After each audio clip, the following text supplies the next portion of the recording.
ଏତିକି ଯେତେବେଳେ ମାନ ଚକ୍ରବର୍ତ୍ତୀ ମହାମାନି ମାନ ଗୋବିନ୍ଦ ଦୁର୍ଯ୍ୟୋଧନ ସାରେ ଶୁଣିଲା କହିଲା ହେ କେଶବ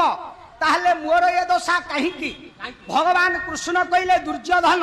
ତୋର ଏ ଗୃହଦ୍ୱାର ପର୍ଯ୍ୟନ୍ତ ଉରୁଦିଟା ଭଗ୍ନ ହବାର ଫାଟି ଯିବାର କାରଣଟା କଣ ଜାଣିଛୁ? ମାତୁଳ କୂଳ ବିନାଶୀ ବିଶ୍ୱ ଅପଯଶ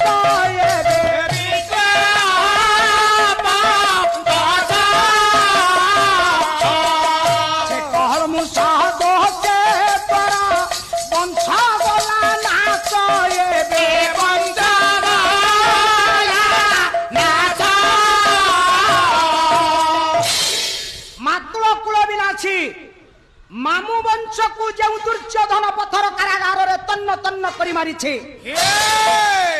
गोटाए वंश को जे बुड़ेई देला तार दशा कौन हम हैं आमे सब कजिया कला बेले सारे माँ माने कथा कथा के उदाहरण दे कजिया रे कहती तो वंश बुड़ू अरे जेते कि झियो बहु माँ माने बसिच मन दे शुण जीवन रे अंगुली निर्देश करी कहारी के कहबनी तो वंश बुड़ी जाऊ बोली कहीं वंश बुड़ीबाटा एते छोटिया काम नुह साहू बाबू वंश बुड़ीले केते अपराध जानिछ